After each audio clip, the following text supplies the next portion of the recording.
사무엘상 3장 15절에서 마지막 21절까지 말씀 한 절씩 교독하겠습니다. 사무엘이 아침까지 누웠다가 여호와의 집의 문을 열었으나 그 이상을 엘리에게 알게 하기를 두려워하더니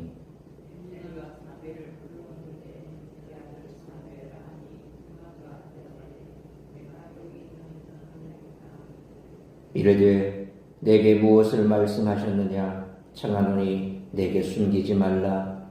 내게 말씀하신 모든 것을 하나라도 숨기면 하나님이 내게 벌을 내리시고 또 내리시기를 원하노라 하시는지라.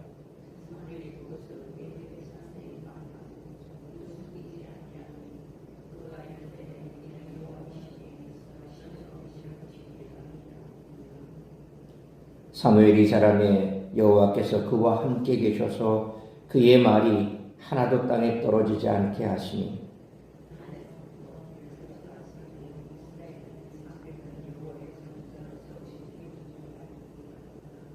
21절 같이 읽습니다. 여호와께서 실로에서 다시 나타나시되 여호와께서 실로에서 여호와의 말씀으로 사무엘에게 자기를 나타내시니라. 아멘.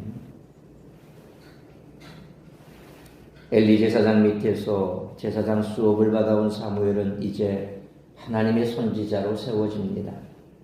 오늘 본문의 첫 구절에서 사무엘이 여호와의 집 문을 여는 것처럼 그는 이제 그에게 주어진 선지자직의 문을 열었습니다.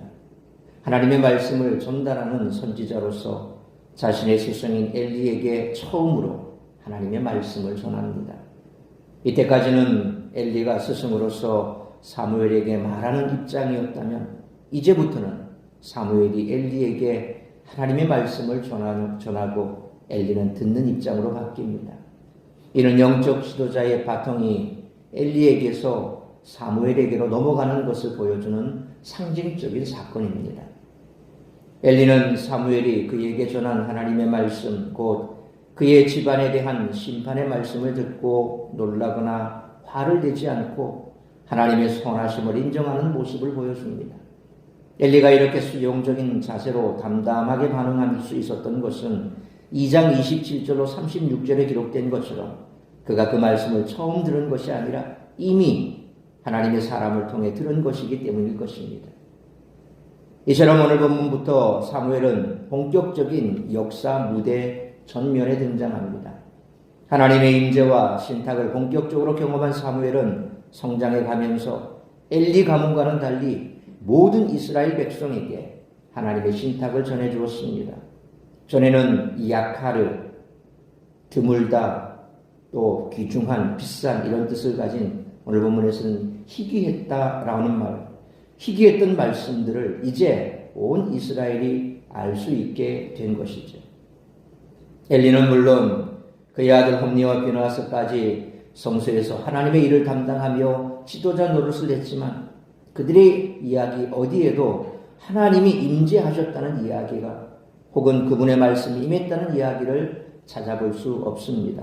반면에 3장에 소개된 사무엘 이야기는 온통 하나님의 직접 계시로 가득합니다. 심지어 그의 입을 통해 전해진 말씀은 하나도 땅에 떨어지지 않았다라고 할 만큼 무게감이 있었습니다. 사무엘서 저자는 그만큼 부패하고 무능력한 기득권층과 사무엘을 뚜렷이 대조하고 있습니다. 사무엘서는 권세자들이 하나님으로부터 세움을 입은 새로운 사람으로 대체되는 이야기를 보여줍니다. 엘리와 사무엘의 관계는 이스라엘의 종교적 권세의 변화를, 사울과 다윗의 관계는 정치적 권세의 변화를 보여주는데 그 원리는 동일합니다. 기존의 부패한 질서는 하나님의 섭리에 의해서 무너지고 그 대체자는 인간적 능력을 가진 사람이 아니라 하나님 앞에 진실한 사람이었다는 것입니다. 따라서 이와 같은 오늘 본문의 말씀을 통해 우리들이 깨달아야 할 것은 첫째로 15절로 18절 말씀처럼 하나님의 말씀이 임할 때 순종해야 한다는 것입니다. 사무엘은 15절 말씀처럼 하나님이 주신 이상을 통해 엘리의 집안이 몰락하는 것을 알았지만 엘리를 존중하는 태도는 변하지 않았습니다. 그는 늘 하던 대로 성막에서 일과를 시작했는데 엘리를 존중했기에 자기가 본 이상을 말하기를 두려워했습니다. 그러나 엘리는 16절로 17절 말씀처럼 사무엘에게 하나님이 무엇을 말씀하셨는지를 물으며 하나라도 숨기면 하나님이 벌을 내리시고 또 내리시기를 원한다라고 말합니다. 사무엘은 엘리가 하나님의 대제사장이라는 사실을 인정하고 18절 상반절 말씀처럼 그가 말한 대로 하나님의 말씀을 자세히 말하고 조금도 숨기지 않았습니다. 물론 사무엘이 이렇게 행동한 것은 그가 어렸기 때문이기도 합니다. 하지만 이처럼 어린아이와 같이 순종하는 모습은 하나님의 마음에 합한 사람들의 특징입니다. 엘리는 18절 하반절 말씀처럼 마치 모든 것을 포기한 듯 사무엘의 말에 반응하고 있습니다. 다행히 엘리는 사울처럼 온갖 방법을 다 써서 자기에게 임할 심판을 피하려 하지는 않았고 사무엘은 엘리와의 큰 갈등 없이 새로운 권위자로 세워질 수 있었습니다. 하나님은 성도들이 변화할 수 있는 길을 말씀으로 알려주십니다. 어둡고 막막한 길이라도 말씀하시는 하나님이 계시기에 방향을 잡을 수 있습니다. 그래서 우리는 하나님의 사람에게 들은 경고에 주의해야 합니다. 하나님의 말씀으로만 삶의 방향을 잡을 수 있고 변화를 시도할 수 있기에 하나님이 하신 모든 말씀 중 하나라도 무시해서는 안 됩니다. 말씀을 저버리는 순간 다시금 방향을 알지 못하는 무지와 어둠 속에 빠지고 말 것이기 때문입니다. 그러므로 하나님의 말씀이 내게 임할 때 하나도 빠짐없이 주의해서 행함으로 변화와 발전을 경험하는 우리 모두가 되시기를 축원합니다. 두 번째로 19절로 마지막 21절 말씀처럼 참 지식과 능력으로 세상에서 빛과 소금의 역할을 감당해야 한다는 것입니다. 엘리가 대제사장으로 있을 때에는 말씀이 희귀하고 이상이 흔하지 않았습니다. 그러나 사무엘이 이스라엘의 지도자로 세워진 후에는 19절 말씀처럼 하나님이 그와 함께 하셔서 그의 말이 하나도 땅에 떨어지지 않습니다. 사무엘은 이스라엘을 엘리 시대의 절망적인 말씀의 기근 상태에서 벗어나 하나님의 말씀을 충만히 받는 상태로 이끌었습니다.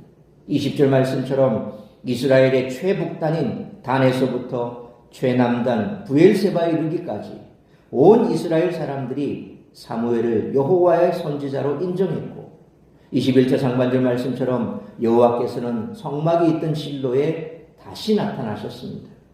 이는 엘리와 두 아들이 제사장으로 섬길 때에는 하나님의 영광이 성막에 나타나지 않았음을 짐작하게 합니다. 여전히 대제사장은 엘리였고 두 아들 홈니와 비느하스도 제사장의 지위를 유지하고 있었습니다. 그러나 21절 하반절 말씀처럼 하나님의 말씀이 사무엘을 통해 주어졌기에 이스라엘에 빛이 비쳤습니다. 하나님이 제사장이 아니라 사무엘을 통해 말씀하시고 통치하시는 모습은 결국 하나님 앞에서 중요한 것이 무엇인지를 보여줍니다.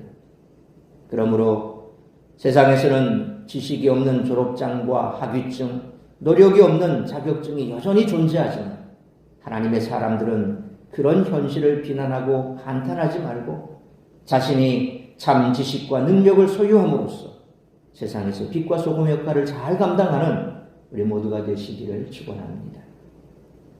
사랑하는 성도 여러분, 기존 제도를 존중하면서도 그 안에서 선한 일로 변화를 일으키려는 것은 비효율적이고 효과 없는 방법이라고 여겼습니다. 그러나 역사를 보면 혁명을 통해 세상을 바꾸려 했던 나라들이 오히려 더 안 좋은 상황에 빠지게 되는 것을 볼 수 있습니다. 그게 바로 오늘날 악의 축이라 불리는 공산주의 아닙니까? 공산주의가 저렇게 태동한 것은 다 혁명을 통해서입니다. 그래서 그들은 여전히 사회의 불안함 또 불합리함 이런 것들을 혁명을 통해서 봉기해서 전복시키고 그들만의 사회를 만들어라 그렇게 얘기를 합니다. 그런데 실상 혁명을 통해서 일본의 나라들은 다 보면 지금 저렇게 오히려 자유가 억압당하고 통제당하고 국민들은 불안에 떠는 그런 시대 아닙니까? 중국만 보더라도 그렇습니다. 그들은 여전히 역사적으로 자신들이 온 세계의 중심이다. 그게 중화사상이거든요. 자신들이 세계의 중심이라고 생각을 합니다. 착각합니다. 그리고 자신들은 미국과 버금가는 선진국이라고 얘기합니다. 그런데 세상에 나가보십시오. 중국이 하는 일들 그들은 모릅니다. 왜? 언론을 통제하니까 자기 나라가 어떤 일을 벌이고 있는지 그들은 깨닫지도 못합니다. 아주 비근한 예로 중국 어선들 온 세계를 휘짓고 돌아다니면서 온갖 나쁜 짓을 다 하죠. 자기 나라 땅에 이제 먹을 것이 없다. 그래서 공공연하게 우리 땅에 서해, 남해, 동해 할 것 없이 출몰해서 싹쓸이 가버립니다. 그런 민족들입니다. 그리고 세상에 온갖 나쁜 짓을 다 하면서도 전혀 문제 없다는 식으로 그렇게 배째라는 식으로 나오는 그 중국 정부를 보면 그 나라 그 정부의 그 국민들입니다. 똑같습니다. 하는 행동이 똑같죠. 그러니까 이처럼 혁명을 통해서 뭔가를 이룬 나라들은 항상 보면 안하무인입니다. 내 뜻대로입니다. 내 마음대로입니다. 그냥 힘이 있으면 그렇게 하는 거고 힘 없으면 그렇게 된다. 그런 논리로 나아가죠. 세상이 그렇게 혁명을 통해서 바꾸어졌던 나라는 오히려 더 나쁜 상황으로 빠진 것을 우리는 역사 속에서 또 지금도 그것을 보고 경험할 수 있습니다. 우리는 주님의 능력으로 세상을 변화시키는 그런 성도입니다. 그래서 힘과 권력이 아니라 바로 우리 주님께서 사랑으로 세상을 정복하신 것처럼 우리가 세상 가운데서 나타내 보일 수 있는 것은 예수 그리스도의 십자가 사랑이고 그리고 진리의 말씀 그것으로 세상을 변화시킬 수 있다는 겁니다. 세상이 권위와 질서를 존중하되 선한 영향력을 지속적으로 끼침으로써 큰 변화를 이끌으시기를 바랍니다. 그러므로 현실을 비난하고 한탄하지 말고 하나님의 말씀이 내게 임할 때 하나도 빠짐없이 주의해서 행함으로 참 지식과 능력을 소유함으로써 변화와 발전을 경험할 수 있을 뿐만 아니라 세상에서 빛과 소금의 역할을 잘 감당하는 우리 모두가 되시기를 주님의 이름으로 축원합니다. 기도하겠습니다. 거룩하신 아버지 하나님 은혜와 사랑을 감사합니다. 오늘도 이 새벽을 깨워 말씀으로 예배로 하루를 시작하게 하시니 감사합니다.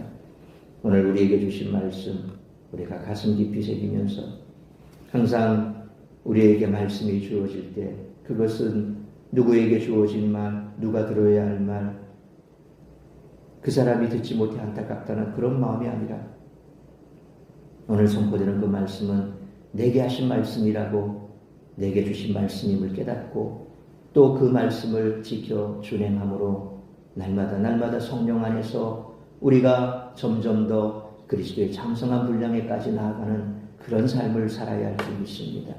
말씀 앞에 변화되지 못하고 말씀 앞에 부서지고 깨어지지 못한다면 결국 우리는 세상 속에서 빛과 소금의 역할을 감당하는 참 그리스도의 삶을 살아가기가 어렵다는 것입니다. 그러므로 세상 속에서 우리가 선한 영향력을 끼치며 또한 악한 세상 속에서 어둠의 빛을 비추는 빛의 역할과 맛을 잃은 세상 속에서 소금의 역할을 감당하기 위해서는 항상 말씀 앞에서 겸손하게 말씀하여 주옵소서 종이 듣겠나이다라고 고백했던 사무엘의 그 고백처럼 늘 겸손한 마음으로 말씀을 듣고 그 말씀대로 지켜 준행하며 세상 가운데 참 그리스도인다운 삶을 살아가므로 여전히 죽어가는 이 땅의 많은 영혼들을 주께로 인도하는 일에 앞장서는 우리 모두가 되게 하여 주옵시고 그러므로 말미암아 내가 서 있는 그곳이 참으로 그리스도의 빛과 또 향기를 드러내므로 나를 통하여 누군가가 주께로 돌아오고 또 그로 말미암아서 하나님 나라가 확장이 되고 그 일에 귀하게 쓰임받는 우리 모든 성도들이 될 수 있도록 은총 내려 주옵소서.